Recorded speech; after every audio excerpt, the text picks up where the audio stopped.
This podcast is brought to you by our good friends at Verizon, a proud supporter of the global game and the players who inspire us on and off the pitch. As an official sponsor of the FIFA World Cup 2026, Verizon is honored to help share the stories of the world's top players, including the incredible women who are changing the game at every level. Stay tuned for more on how Verizon can get you connected to the game we love. Hello! Welcome back to the game of Reynoso Soltero with my boy Soltero. What's up, y'all? Folks, this is us warning you that if you're in Mexico, if you're even here in the States, please lock your doors, close your windows. Make sure that you're not outside at this moment because there are reports that there is an airborne Chicharito penalty kick still in orbit. It's still in orbit and it's coming for someone's home. It's coming for someone's window, and it is a danger to society. Chicharito misses an excruciating penalty that killed my heart and the hearts of thousands, millions Chivas fans less than 24 hours ago, my friend. A penalty that would have given us life, an incredible comeback victory, an incredible away from home victory against La Máquina Cementera. All we needed was a penalty shot to go in, bro. Just a penalty shot by one of Mexico's greatest scorers of all time. One of the most experienced players that we've ever seen don the Mexican national team kit. Well, here he is with my beautiful Chivas with the opportunity to revive his name after a tough couple years with my team. You score this penalty, you're good in my book, brother. You're good. Instead, he ends his legacy like this. He's the hero that's now turned into a villain. And Chivas ends up going out in absolutely depressing fashion with Cruz Azul scoring a dagger third goal to end the series. Cruz Azul goes through 3-2 on aggregate. Chivas ends up being eliminated.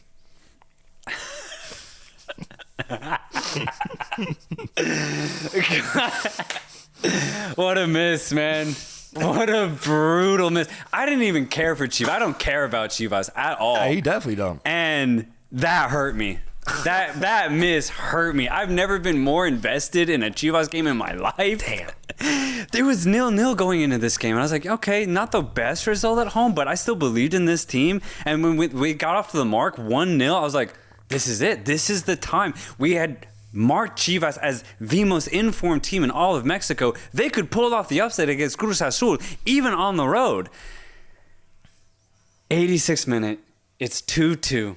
Just get the goal. You're given a gift here. It's an interesting penalty. I think it's sold well by Sandoval, but there is contact by Chiquete.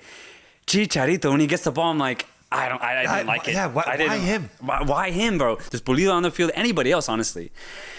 And dude, he started juggling the ball, and I was like, oh, he's nervous.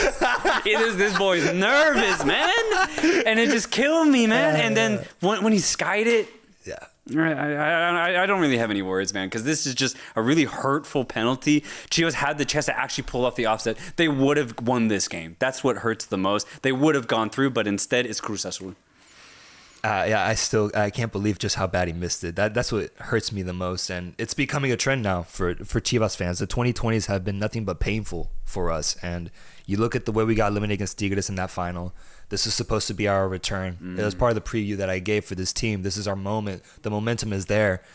But then, people want to talk about curses. I don't know what's going on with this Chivas team, but Hormiga gets injured in the warm-ups and is ruled out of the game. That's our go-to striker, and he gets ruled out. That's a tough pill to swallow. The rest of the game, though, was very good. Very, very good from Chivas' perspective. The way we started off, Cade Cal comes in as replacement. He had a great performance, bro, getting a goal and an assist. Gonzalez scores that second one.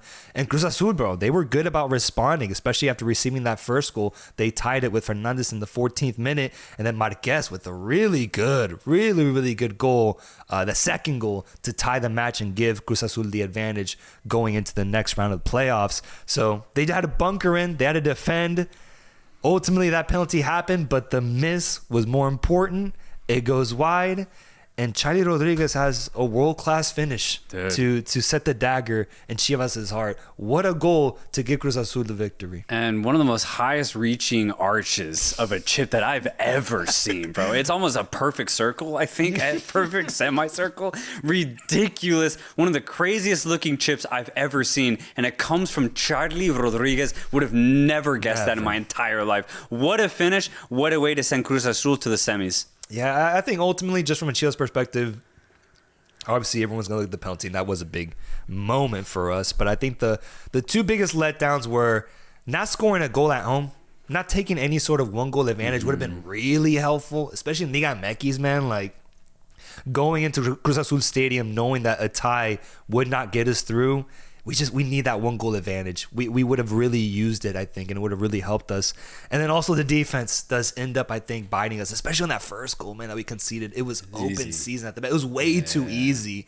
I've said it all season. We have the offense to score goals, and it's our most fun component. But defensively, I didn't know if we could be trusted. It's ultimately not the worst performance, but damn, man, I think if we could have tightened up more back there, we wouldn't have needed 2 or 3 goals to get past this Cruz Azul side. Nah, man, no. Screw all the analytics. You just needed Cheech to score 10. That's it. That's all you needed. And it just wasn't meant to be. It's just a brutal way to go out. Cruz Azul would have lost this, bro. Yeah. They would have gone home in the quarterfinals to Chivas. It would have been an upset. And to lose at home for Cruz Azul, I just think the fact that it got this close, it's a sign that we were right. I don't think Cruz Azul is really title worthy this campaign. It just got way too tight for them, bro. It got way too tight. They're set to face off against Toluca in the next round. That will be an interesting game that we'll preview in a second. But yes, Cruz Azul goes through. Congratulations to them. This was a dramatic game that seals what ultimately was a good campaign for Chivas. Yeah. All things considered, I didn't think the season would end this way based off of how it started. But man, definitely just leaves us wanting more, wishing for more with how painful this matchup ended. Elsewhere, we had bangers all across the Mexican football landscape. What was the next matchup that stood out to you, bro? Because I thought 2 out of the 3 remaining matchups were just insane. Yeah, they're absolutely insane. We got to go to Monterrey, Tigres. We have to. At the Volcan. I have never been more confident in a team than Tigres down 3-0 against Tijuana, because I knew the second leg was at home. One of the most intimidating atmospheres, not just in Mexico, but probably in the world, is El Volcán de Universitario in Monterrey. And my assurance that Tigres could pull the comeback off was validated once I saw that crowd. Once I saw the pre-ceremony and the players come out on the pitch and that beautiful yellow and blue just wash across the entire stadium, I knew Tijuana was going to their funeral, bro. Yeah. There was absolutely no way they were going to pull this off. Even with a 3-goal lead, I had so much confidence that they were going to do it, man. And that first goal, Nico Ibanez in the 15th minute, banging that header in, it just started the inevitable, man. Yeah. It was done for Tijuana. Yeah. The rest of this match was just all Tigres, nonstop. Look at the squad lineup that Pizarro set out. Bruneta, Ibanez, Gignac, Lainez, and Correa. That's crazy. 5 forwards. The only holding midfielder was Gorriarán. That was it. That's crazy. It's insane. And it fully worked, bro. Tijuana were just chasing shadows for 45 straight minutes. 3-0 before halftime. This game was already done. Once that second goal in, you could see Pizarro's face. He was like lit up. He was like he genuinely saw his fantasy play out in front of his eyes. Yeah. And this game was done, bro. Yeah. Tigres, what a comeback. 5-0, winning 5-3 on aggregate. Now, we say the term chasing shadows a lot on this show, but I think the purest form of that was in this game. Yeah. I'm telling you, Tijuana did not generate anything, bro. And the midfield got absolutely dominated by that Tigres midfield. It was not a contest, man. And if you had any questions about who has the best atmosphere in Mexican football, I think this game also gave you that answer, because you're right. That Tigres crowd is Universitario is the best fan base, the best stadium, the best everything. When it's sold out like that, and low-key, I'm glad they were down 3-0, because I don't think they would have been this rowdy if the game was tied or if Tigres had a lead coming out of Tijuana. The fact they were down 3-0 made it such an intimidating place for Tijuana to come into. An intimidation, I think, that overcame every single Tijuana player except for one. Toño Rodriguez, who in my opinion had an incredible game. He did. Incredible game. 5-0. This could have truly been 9-10-0. Truly. But Toño had an incredible performance. I didn't look at his numbers. He had 9 saves in this game, including a penalty as well, bro. Yeah. Non-stop. And for a moment, I was like, bro, he might dictate the result of this game. But ultimately, that Tigres special was just too much. Tigres, the better team here in Tijuana, bro. That defense is as leaky as it comes. I just wish Tigres would use this lineup in every single game. Like, why not? This is the way that they can win, but instead they like to manage it, be a little bit more conservative. But, I mean, just play every game like you're down 3-0. I know. And I think they could win like every single time. They clearly have the offensive players to just go 5 up front, 4 in the back. Like, why not? Yeah. So I'm going to be really curious to see how they approach the semifinals. I'm thinking about Correa a lot in this match, simply because you look at his club career, Atletico and now Tigres. He has called probably some of the most fiery home atmospheres like home, which is insane to really think about. Like 10 years at Atletico, and now he comes to Volcan, and that's his home stadium. He's got some of the best home memories that you could possibly imagine. It's dope for a guy like Correa. That's true, man. I bet he had flashbacks of being with Atleti during this game, just based off of the atmosphere, for sure. Definitely Tigres' best performance of the season. I think that semifinal matchup is going to be crazy because they're set to face off against winners.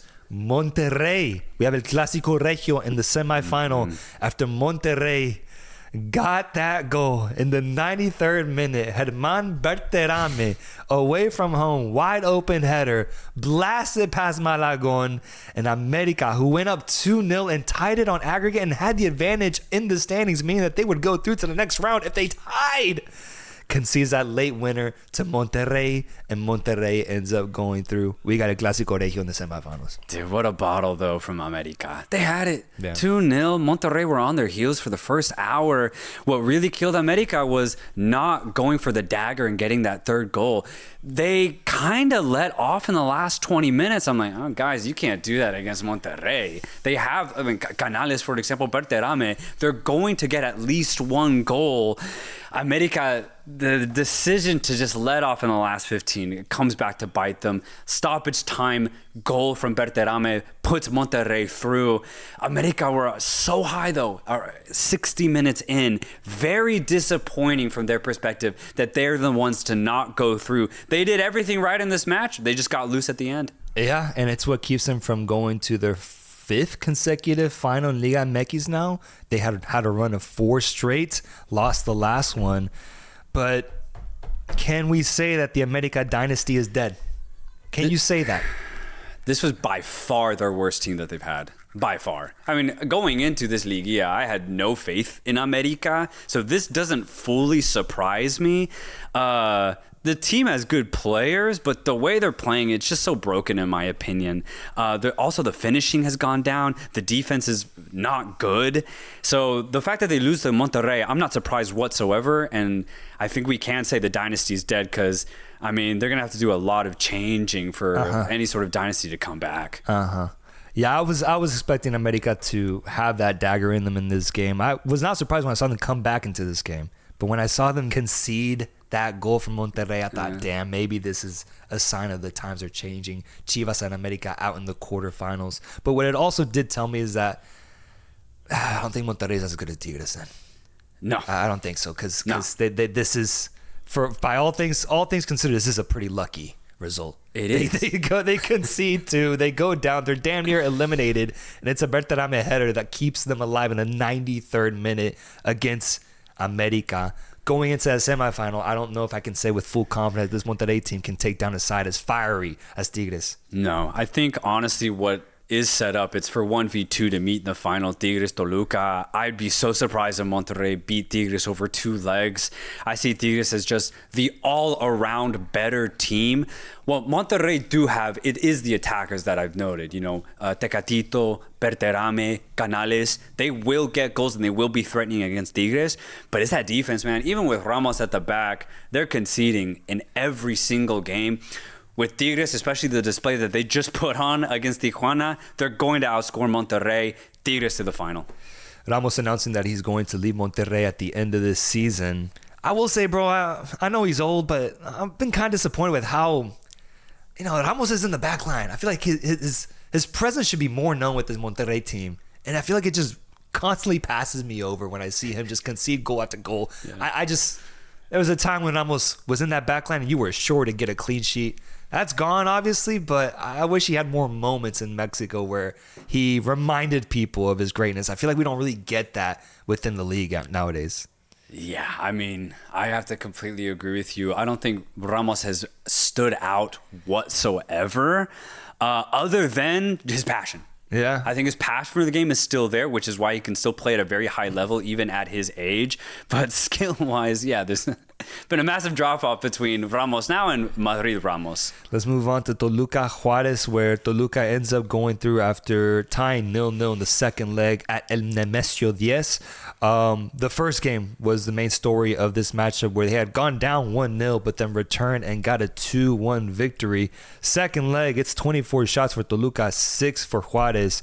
Pure domination from Los Diablos Rojos, but no goals, meaning that Toluca ends up going through, eliminating Juarez. Yeah, Toluca just could not get the shooting boots on in this match. They generated so many opportunities, not a lot of clear ones, and I think that's credit to Juarez. They actually came to keep the game tight, and they succeeded in that effort.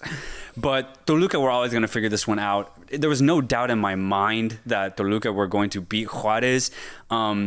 So 0-0, not the best result, but nothing else was necessarily needed. That's my thing. I'm not gonna be too harsh on them for this result. I feel like they were just kind of coasting by Juarez, especially once they got that result back away from home and they went up. I just thought, okay, Toluca's going to see this thing out. And they basically did that for 90 minutes at the Nemesio 10. And they could have gotten a goal. It was just a good goalkeeping performance, honestly, and better finishing for sure. But I still see them as the absolute favorite in that matchup against Cruz Azul. I expect that game to be the one where Toluca really shows us why they're the 1 seed in Liga MX and why they are the favorite to win the title. Cruz Azul should be a team that they best in the semis. 100%. I just think Cruz Azul, their style of play, I think was perfected a couple seasons ago, and it's just kind of been loose and loose and loose ever since. The Cruz Azul we get now is an offensive one that can play pretty football off the pass, but it just leaves them so vulnerable at the back, which is fine unless you're playing against Toluca, who scored 3 goals a game. Yeah. And I think Toluca are going to take complete advantage of that. They're going to knock Cruz Azul left and right. They might concede a little bit too, but Toluca's going to go through. Slap them up a bit. It'll be a Jake Paul, Anthony Joshua type situation. Hey, maybe. But it gets me excited, though, because Toluca Tigres, if that's the final, that's going to be a lot harder to call. Truly. But I think these semifinals are... Why don't we just preview the final? Because, bro, I'm looking at what would need to go right for Monterrey and Cruz Azul. The second leg for the Toluca Cruz Azul matchup is at El Nemesio 10. The second leg for Monterrey Tigres is at El Universitario, bro. It's just... If they pull off a victory there, then we'll have to have a discussion about that. Yeah, absolutely. But I just don't see how they do it, man. It's just the cards just aren't in their favor, man. I don't see it at all. Toluca Tigres in the final, but let's see how entertaining Cruz Azul can make it, and also with Monterrey. Let's see if they can make it entertaining, these semis. You go 4 for 4 in the quarters? No, I missed the America one. You went America? I went America. Yeah. Okay. I should have gone Monterrey. You should have gone Monterrey. Both of them sucked, though. I hate both of them, man. I think that was my takeaway, though. Yeah. It was a mid-off. Let's go over to MLS. Where we had some statement victories here in the States. Inter Miami going up against New York City FC and Vancouver Whitecaps going up against San Diego FC. Folks, we have an MLS Cup final set. Inter Miami will be going up against Vancouver Whitecaps in one of the most anticipated MLS matchups that I've seen in a very long time. But let's look at the games leading up to this final. Inter Miami hosting New York City FC, who's on a Cinderella type run with 2 upset victories so far. But Inter Miami being Inter Miami, with names like Tado Allende going on a crazy run, not just in this game, but for the past whole playoffs, bro. Putting up absolute numbers, going crazy in this game. Hat-trick to give Inter Miami a 5-1 victory, a dominant victory over this New York City FC side. And the finishes too from Allende, they're world class. That first goal gets a little lucky coming off the shoulder of his defender, but the ball falls straight into his path. He takes it in stride without thinking, strikes it brilliantly, giving Miami the 1-0 lead. And that second goal that he scored, the ball from Alba is brilliant. The way he pops it, but he's still able to get a lot of pace on it too. And Allende with a classy, glancing header. It's a gorgeous goal, one that you see, in Europe, for example. Yeah. Miami doing that here in MLS. But 5 goals in the conference finals, ultimately a semifinal when you look at the playoff landscape. 5 goals, man. This is pure domination. New York had no chance. We kind of knew that, though, going into it. To beat Miami, like I said, you either have to have an insanely good defense or you have to outscore them. New York had neither. And the result is 5-1. It's ridiculous. And if I'm anybody, in this case Vancouver, I am terrified of what's to come in that final, given that it's in Miami. That's the thing. It is in Miami. And I think Miami, with this performance, is really solidifying that they're one of the best offensive sides we've ever seen in the MLS, because even last year's LA Galaxy was an incredible offensive team. They weren't scoring this many goals. Mm-hmm. Not this many, bro. I would love to look up the numbers on actually goals scored, because I think this campaign that Inter Miami has been a historic one. In that sense, it showed in this game. I wanted to highlight Alba's insane run from his own box up into the opponent's box, back heels it. I can't remember who scored it. Was it an Allende goal or was it Silvetti? I can't remember. Yeah. But the assist was remarkable for, let me check, 36-year-old Jordi Alba. But it also represents the weapons that Inter Miami has up top. You're right. This is one of the best offenses that we've ever seen in the MLS, going up against one of the best teams that we've seen in the MLS, with Vancouver Whitecaps defeating San Diego FC convincingly, bro, 3-1. That's what's crazy about this Western Conference final matchup. We had just watched Miami dismantle New York. Vancouver's win was just as convincing.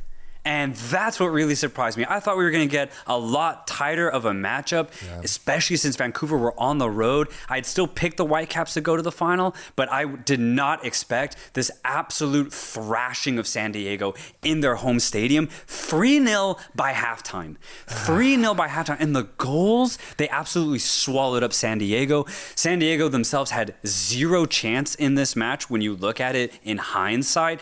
That first goal, the way they win the ball back, high up the pitch, and then it's quick 1-2 touch passing. They get the early goal to go up 1-0, and that third goal, Ali Ahmed, ghosting, pass Pilcher, turning him inside out, supplying the pass, giving Vancouver basically the dagger at that point, 3-0 right before halftime.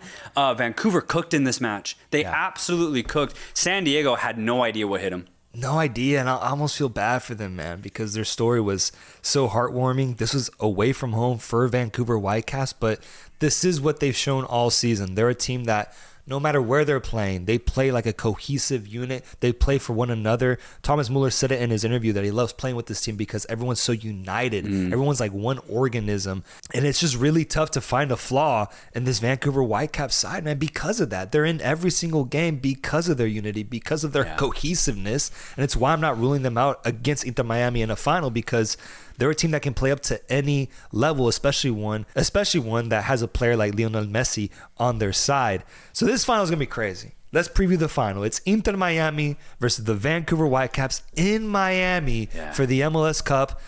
Messi versus Thomas Müller. We've seen this matchup before at the 2014 World Cup final, Germany versus Argentina. We've seen it with Bayern versus Barcelona. Well, now the MLS Cup is bringing it to us in the Big 2-5. Inter Miami versus Vancouver Whitecaps. How do you see this game playing out? Well, if I'm Messi, I'm a little scared, actually, because I don't know if the record against Müller's great, to be completely honest. And the way Müller's carrying himself, he's just happy to be here. He really is. A little terrifying. Whereas Messi looks a lot more focused, and Müller's a lot more calmer getting to the final in the same manner. It's pretty ridiculous. Vancouver's defense is not going to be it against Miami. I don't know if there's a defense in MLS that could actually contain this version of Miami. And unfortunately for Vancouver, yes, they're a good team. They don't have the defense to stop Miami. I'm expecting a lot of goals for Miami. But here's the good news. I'm expecting a lot of goals for Vancouver as well. I think the way that Vancouver play with a high press, nonstop running and closing down in the midfield, it's going to throw Miami off. And we've seen Miami honestly be very susceptible to that style of play. New York got a goal back against Miami. Honestly, they should have had 2. New York created enough chances in that semifinal match to get 2 goals. They just didn't have the finishing. Alonso Martinez wasn't there to maybe get the second and third goal for them. Vancouver do have the players. You have Müller, you have Sabi, you have Ali Ahmed. You can bring Ryan Gold off the bench. These guys are killer in front of goal. Brian Wright as well is the perfect number 9 to get on the end of all of these crosses and build a play that Vancouver can facilitate. They're going to get goals. I just don't think they're going to outscore Miami, though. That's the problem. I'm going to say something crazy, maybe like 4. We might get like the highest goal scoring MLS final of all time. Might be like 3-2, might be 4-2, 3-3. I don't know. I'm expecting a lot of goals from either side. It's going to be a shootout, but I think Miami will somehow figure this out and lift the MLS Cup. I think finals are all about stars. And the biggest sports, NBA, NFL, archery, NBA, soccer, football. I think finals are about the stars. It's where we see them truly shine, or rather, where you find out who your true stars are when the biggest, most amount of pressure is on you. Who stands out? Who steps up? Reminds me of LAFC a few years back when Gareth Bale scored a crazy game winner. That's a star-making moment. That's what Bale came to the MLS Cup, to the MLS for, was to deliver moments like that. When I look at the star factor that Inter Miami has versus Vancouver Whitecaps, yes, Vancouver has guys like Thomas Müller, Brian White, who was an MVP candidate early on in this season, been incredible. Berhalter, arguably the best midfielder so far in this league. Ali Ahmed, one of the best wingers that we've seen. They have huge potential stars that we could see go off in the final. But on the other side, it's Lionel Messi. It's Lionel Messi who I struggle to bet against in a game of this magnitude, especially after what I saw him do just a few years ago in Qatar, donning the national team jersey with Argentina. This is what he came to the MLS to do. This is what he came to the MLS for. This is why he's living in Miami, is to win these trophies right here, bro. And so I think what's going to end up happening is we're going to see Messi step it up. Allende step it up. Jordi Alba, who seemed to be on an incredible run last game, continue that momentum. The offense surprisingly has opened up without names like Luis Suarez in the front line now. And I think it's giving more options for guys like Silvetti to go off. I think those names are going to stand out more than the quality names that Vancouver Whitecaps has. So I don't want to downplay this Vancouver team because they are so good. Their unity is incredible, and they're one of the best MLS sides that I've seen formed. But you're going up against probably the most star-studded team we've ever seen across this league, bro, with the greatest player of all time. Football can be unfair sometimes, man. And I think Messi gets his lick back on Thomas Müller, who unfortunately is a fading star. Give me Lionel Messi and Inter Miami winning the MLS Cup. Give me like a 3-1 for me. I think it'll be a little bit more dominant, a showcasing of this Miami team, 90 minutes away from winning the trophy that they worked for. It's there. They're going to get it. Miami's winning it. It's so frustrating, though, if you're Vancouver, because I genuinely think you're the best team in MLS if Messi's not in it. Yep. That's it. Yep. It's just one name. One man, that's the difference between you and silverware. It's frustrating. Because I feel like no matter how good Vancouver plays, Messi's going to break them down. And that's killer, man. Yeah. That's killer, Yeah. but that's what the greatest player of all time can do. What does it mean, though, for Vancouver if they pull off the upset here, away from home, all odds stacked against them? Yeah. What does that mean? It's got to be one of the most impressive MLS Cup wins of all time, specifically because it'd be on the road. Miami have been unstoppable at home, specifically offensively. If Vancouver go to Miami and somehow outscore a team that is so known for scoring goals, it will have to be one of the most impressive wins of all time. And to do it in a final, good luck, Vancouver. Good luck. But I'll be rooting for him.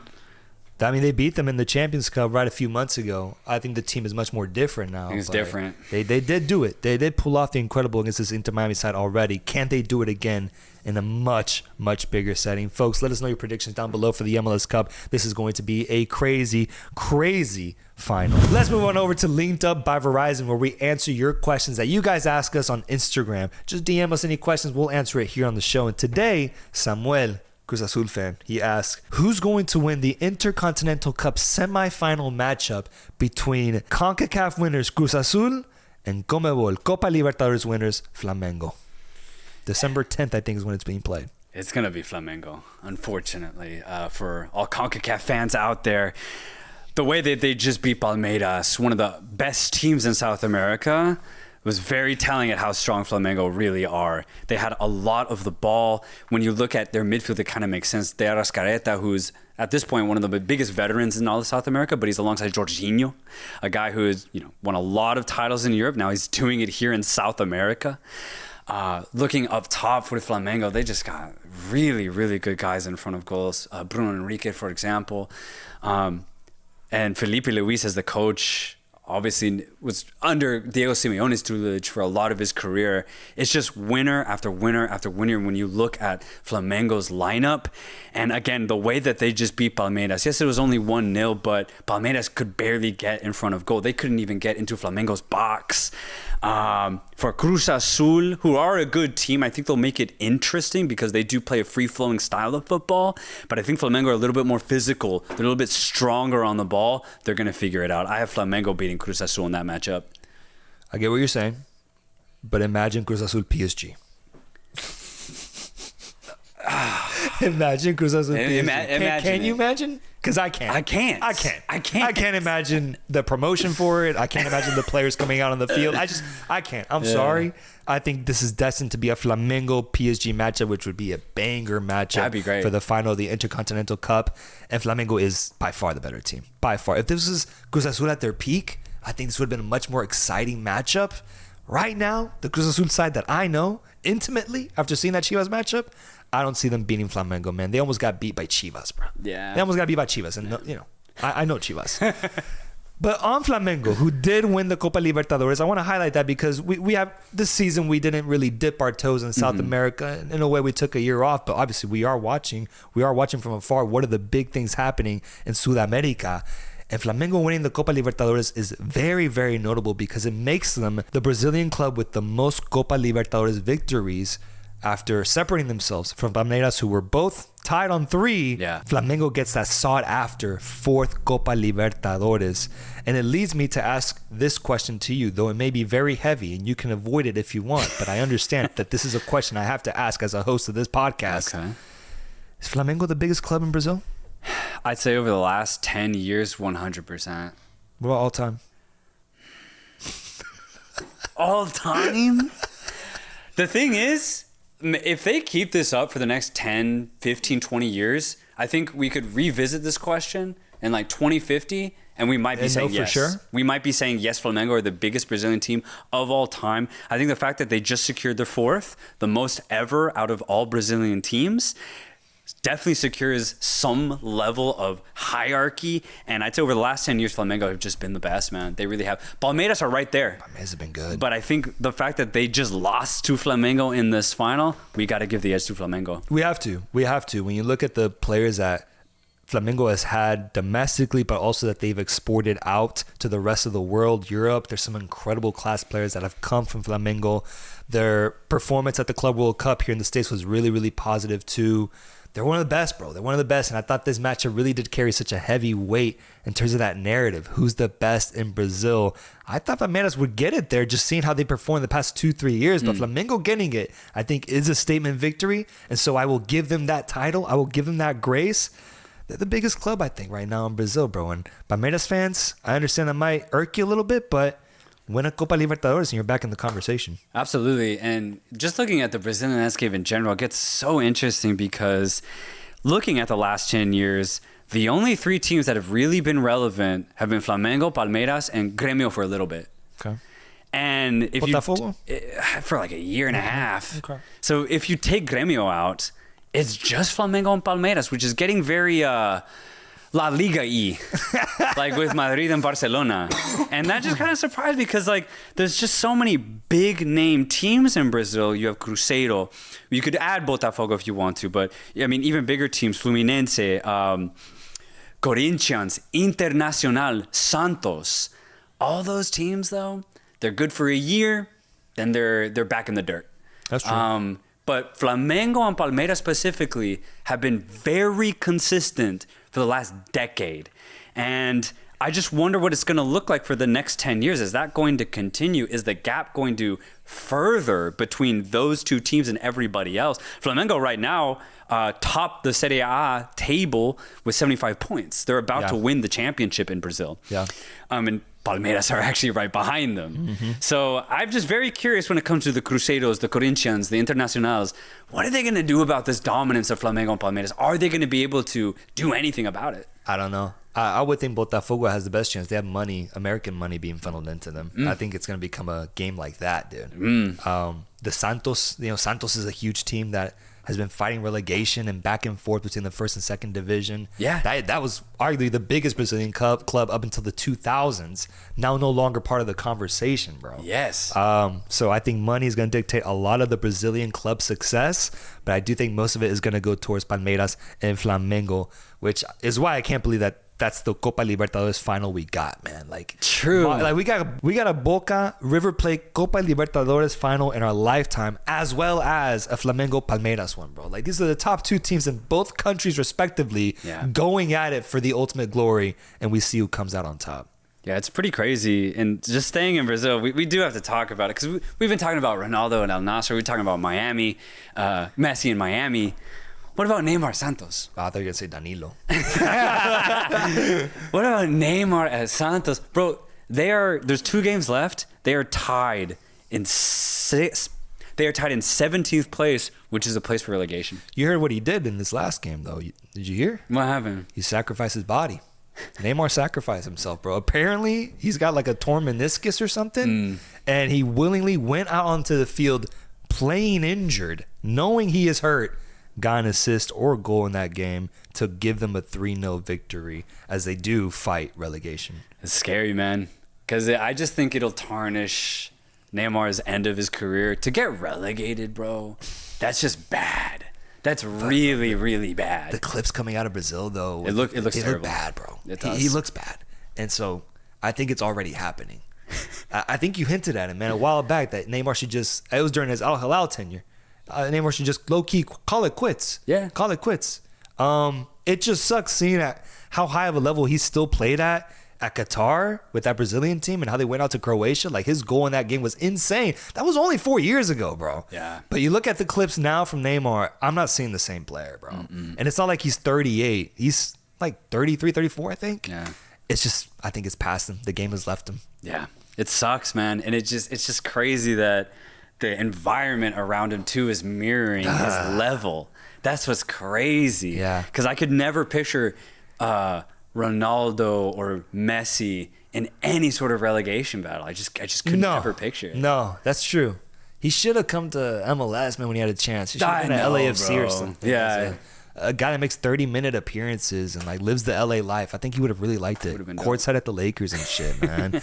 The game that we chose to preview in Europe this weekend was Chelsea hosting Arsenal. Chelsea hosting Arsenal at the Stamford Bridge, where we got a very exciting, a battle, a war, a fight between first and second place in the Prem going into this matchup in a game that ultimately was dictated by a Moises Caicedo red card, which shifted the landscape of this match. Chelsea responds, though, off the corner kick to make it 1-0. Chalobah scoring to take the lead. But then Arsenal, 10 minutes later, through Mikel Merino, gets the game-tying goal. It ends 1-1 at Stamford Bridge. Chelsea being down a man for a good 40 minutes in this match. So I have to ask you, who's the winner of this game? Who ends up with their heads held up the highest? Because Arsenal fails to get 3 points against a 10-man team, and Chelsea gets a point in this matchup. I thought Chelsea were the better team in general, man. I mean, there were moments in this game where I forgot that it was 10v11 because I couldn't tell that Arsenal had any sort of man advantage. Chelsea, I thought, played a brilliant match. They brought the physicality that I was hoping that they would to nullify Arsenal's midfield. It worked. Eze and Zubimendi could not get on the ball, and when they did, they were met with Moises Caicedo cleats. They were met with Reece James elbows. Ridiculous. Enzo Fernandez got very involved in this match, and I love it because that's how you beat Arsenal. You have to meet them physically. You have to get under their skin. It's what Sunderland did very well in their draw against Arsenal, and it's what Chelsea, I thought, did exceptionally well here, even down a man for over 45 minutes. I think Chelsea are the definite winners here because being down a man for that long, Arsenal should have won this game, especially since they're the best team in the Premier League.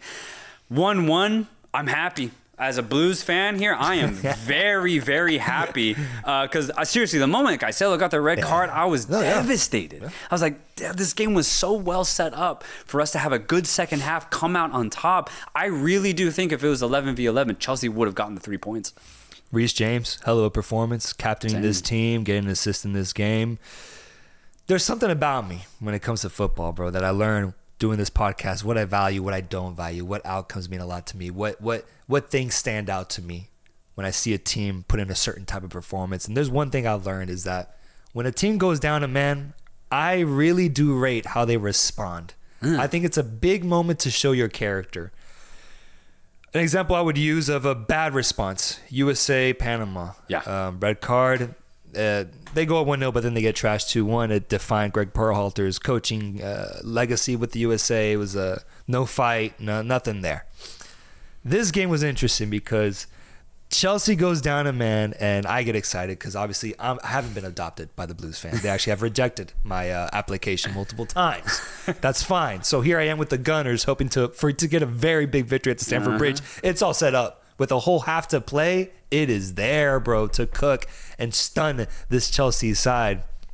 But what I saw, bro, in those 40 minutes, especially with Chalaba getting on the board off the corner kick and Arsenal struggling to generate offense after seeing the way they generated offense against Bayern Munich just a few days ago, really surprised me, bro. And really taught me a lesson in regards to the grit, the fight, and the project that Maresca has really shaped up here, bro. I think he's really got his soldiers in line. Everyone plays for the badge. They're willing to die on that pitch at Stamford Bridge, and they can play up to the level of any opponent in the world if they play like this. And so I really was impressed with them getting a draw against what has been the best team in the Prem and Arsenal being down a man. I truly was impressed. Without Caicedo as well. Like, that's a tough player to get a red card. He tends to be the heartbeat of this Chelsea team.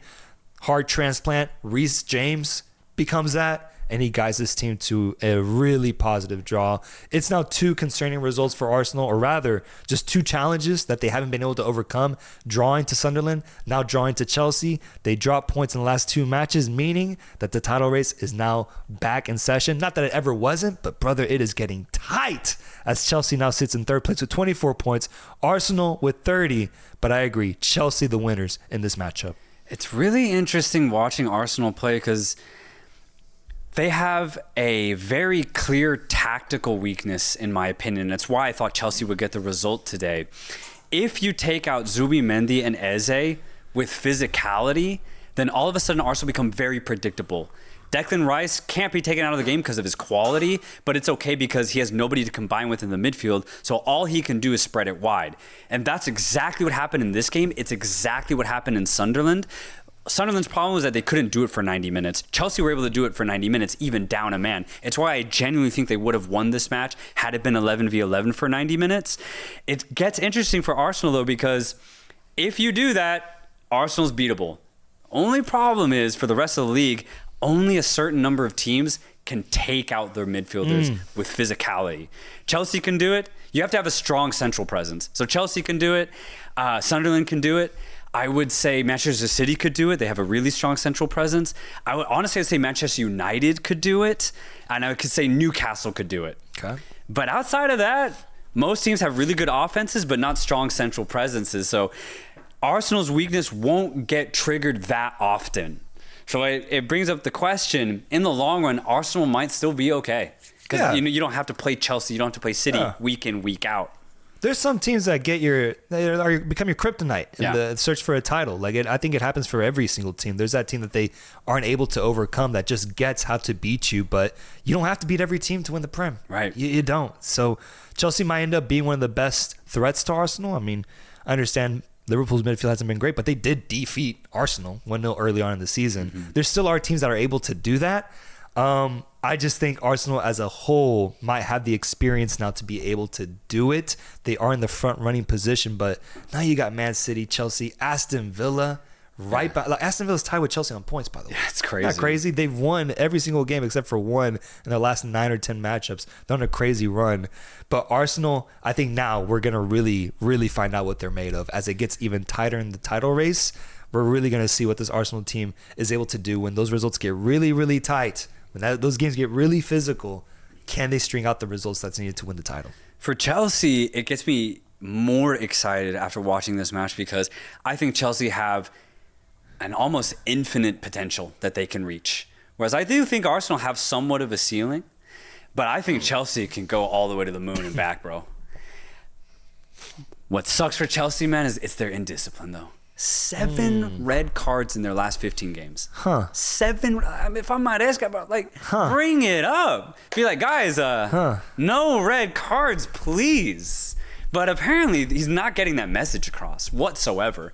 And it's why when I look at Chelsea, I don't think they have a weakness other than themselves. Okay. Because sometimes they just don't show up to a game, and that's their mentality issue. And in this game, it's the discipline issue.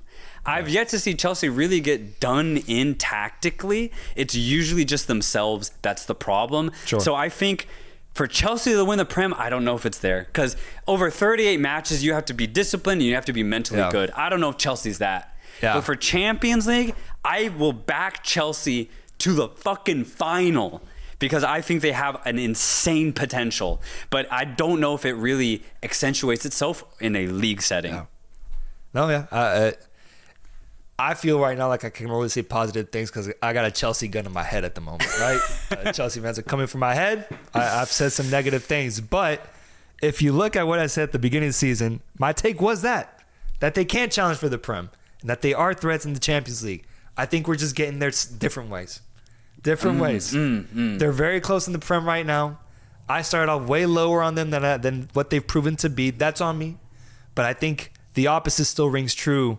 In the Champions League, this is a team to watch. And I've said that the whole UCL campaign, they have the ability to go crazy in a knockout format, as we saw this summer in the Club World Cup. Crazy. If they can ascend to the level that you're promising them or can see them get to, then this is a dangerous team in the Champions League for sure. Absolutely. I need to see more consistency when it comes to, being disciplined over big matches, getting the results when it's needed. I think we were starting to see it happen, but then Caicedo got that red card and shook things up a little bit. But whatever, from here on out, just keep winning games. Just keep winning games. And I think that would really convince me that they can challenge for the UCL and maybe even the Prem if things fall in their favor.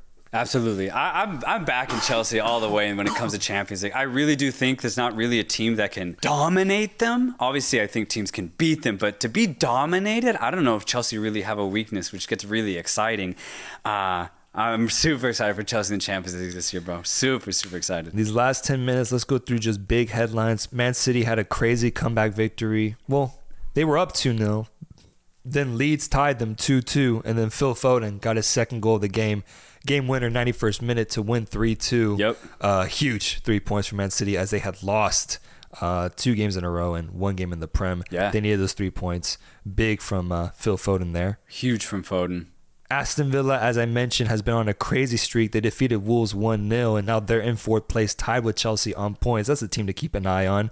As literally, 2 to 10th is really, really close. Only a 5-point difference. Brighton has infiltrated the top 5.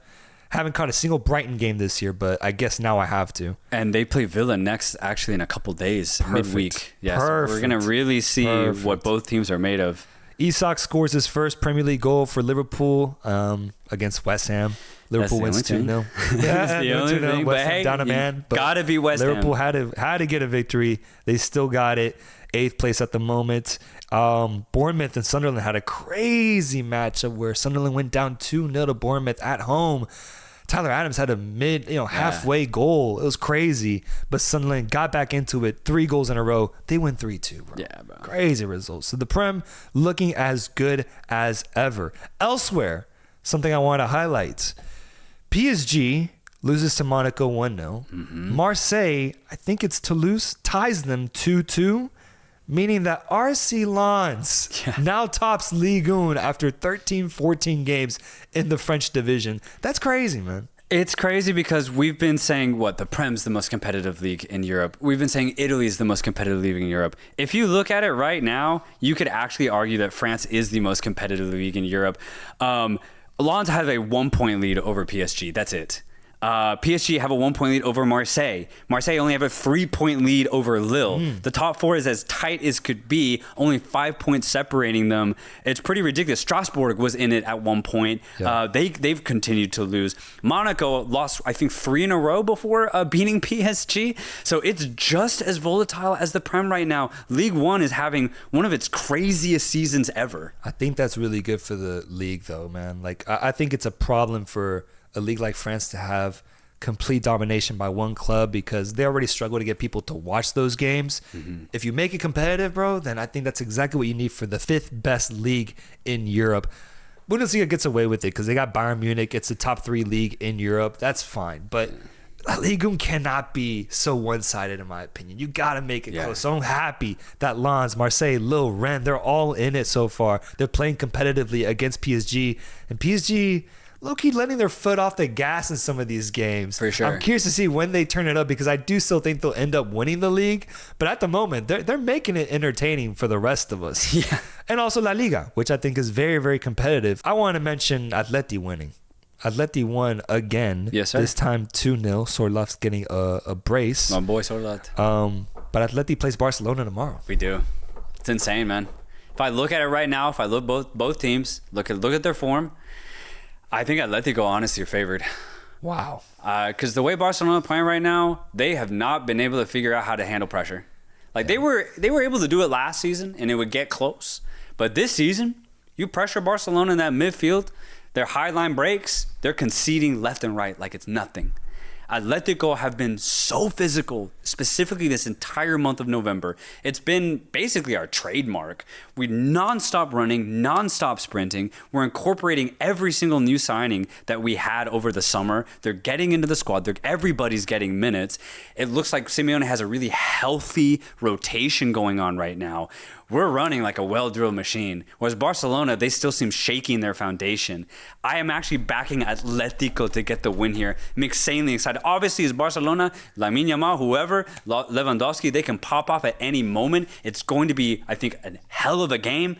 But I'm going Los Colchoneros to get the dub, bro. I think we can do it. I genuinely think we can. Damn, are you going to spoil their Camp Nou, first few games there? You're going to spoil it, man? You're going to be the first one to get the victory there? I think so, bro. I really do think so.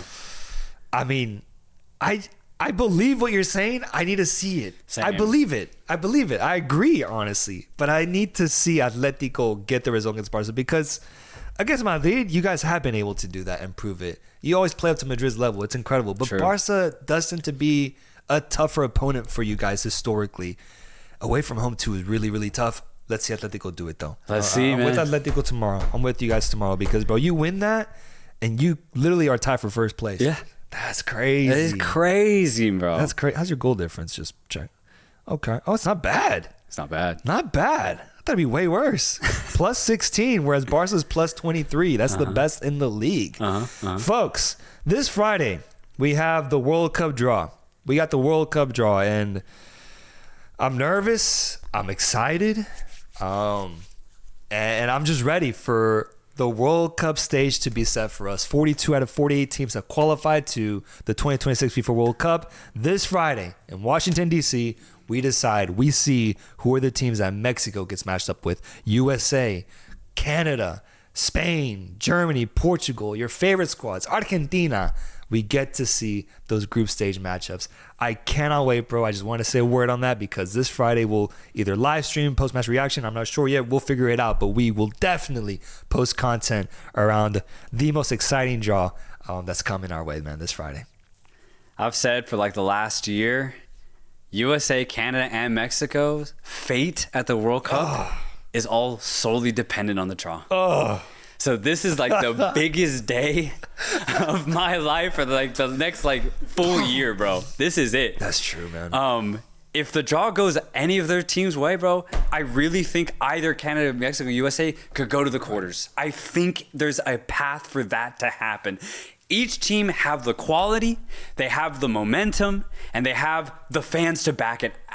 All three teams. Yeah. It's just down to the draw. That's it.